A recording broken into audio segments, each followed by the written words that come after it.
We're doing another round of limited ZP merchandise with SharkRobot.com. We got t-shirts, hoodies, long-sleeve shirts and hats, free shipping in the US for orders over $60 and international over 100, and they're all going away on October 2nd. Jesus Christ, why are you still here? Oh right, the video.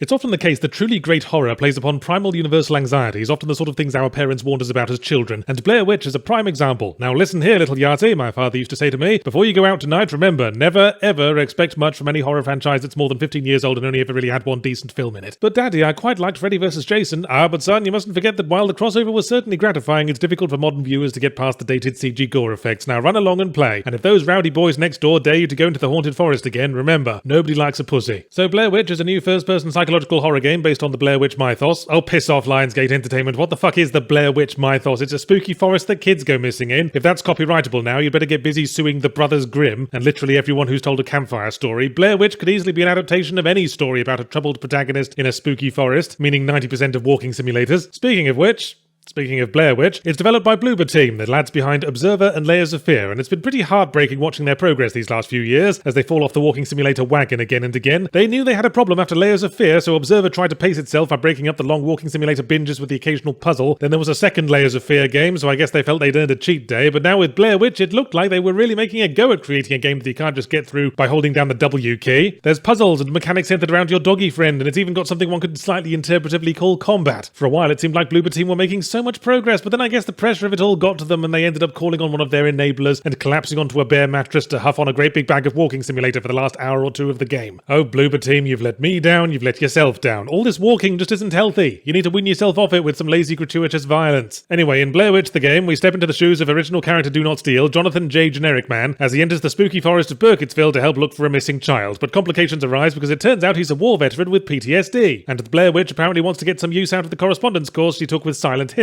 and turn his own inner demons against him. To help him along, Jerome K. Normal Bloke is a sort of therapy support dog thingy following him around named Bullet. Now, I'm no psychologist, but if you're training up a therapy dog specifically for helping a traumatized war veteran who tends to have PTSD flashbacks when reminded of violence, naming him Bullet seems a bit counterproductive to me. It's either very misguided or the work of a very devious therapist trying to ensure a guaranteed source of income. What's your dog's name? Bullet. Did you say Bullet? What? Where? Anyway, Jeremy Q. Average ventures into the forest, swiftly loses touch with the rest of the search party, and finds himself lost and alone in a terrifying odyssey of self-reflection and spooky set pieces, with nothing to help him but a dodgy camcorder and a dog named after a murder weapon. So gameplay begins with us wandering around a rather nice-looking forest, waiting for the game to explain what the flaming urethra we're supposed to be doing next. We can tell IED the Wonder Dog to seek, but most of the time he can just about manage to find his own balls. Blair Witch is taking on the Last Guardian burden of having the gameplay heavily reliant on the actions of an NPC animal character who technically does what we tell him to, but also has their own agenda, filled with interesting buttholes to smell. So I hope you weren't planning to speedrun this. Anyway, after a lot of stumbling around, we make the discoveries that progress the plot, and soon enough night falls and we have to get our spooky flashlight out. So I turned it on and said, no, seriously now, Bloober Team, where's my real flashlight? You're not trying to tell me that Jimmy Wingnut here ventured into the forest with nothing but the light-up eyes on an old Thundercats toy? Blimey, I was going to say that at least Bloober Team does some pretty nice environment design, but it hardly counts when I'm basically looking at it through a hole the size of a tea bag. This takes on new dimensions of irritation when the, I hesitate to call it combat that I mentioned gets introduced. It's Alan Wake-ish in that you have to fend off flickering horrors in the dark by shining your light on them, except your flashlight is to Alan Wake's flashlight what a spaghetti hoop is to a steel cock ring. So the resultant gameplay feels like someone pulled a bag over our head and pushed us into a rowdy frat party where we stumble around confused for a while as guffawing strangers give us atomic wedgies. The idea is you're supposed to watch White Phosphorus the dog and point your light in the direction of whatever he's barking at, but visibility is so poor that you'll have just about enough time to find a brief glimpse of his little doggy bum before the monster switches position again and smears another coating of raspberry jam onto your spectacles. Oh, but I'm sure this particular gripe will come back from the QA department with a big fat working as intended sticker on it. You're supposed to be confused and disoriented and scraping through the combat with barely a single square inch of your cotton wife fronts left unbesmirched, which may or may not succeed, but this has the Alan Wake shattered memories problem in that the gameplay demands the horror can only happen to you under specific circumstances, when it's pitch dark and while the dog's with you. So if either of those aren't the case, then you can skip unconcerned through the forest picking flowers, or more likely disinterestedly holding down the W key. One could hardly call the combat or the puzzle's core mechanics, though, not when, spoiler alert, Gulf War Syndrome the dog does get taken away and there's still about 2 hours of game left, which is largely spent going through yet another of Bloober Team's trademark "ooh, isn't it a shame Silent Silent Hills got cancelled, push W to power the Ghost Train Walking Simulator wagon fall-off sequences, tracking through the same rooms of the Blair Witch house over and over again with the details slightly changing. But I think what really kills my recommendation is the ending. I got a bad ending, this not being the sort of game that ends with a pizza party and the Wizard of Oz finally granting the main character a personality, but then I discovered that there was also a good ending, so I looked up what you need to do to get the good ending, and apparently it involves not killing the monsters with your flashlight. Oh sorry, kind of thought I should defend myself against the flickering, screeching thing that kept running up in the dark and kicking me in the balls as scary music played, but apparently I was supposed to be the bigger man. Get the bogeyman around the negotiating table, see if he'll compromise and just bite off the kidnapped child's legs. Obviously we expect you to defend yourself, Yards. You're supposed to get the bad ending on your first run, it's for replay value. Oh well, in that case, up yours, Blair Witch. I'd rather replay my last prostate exam.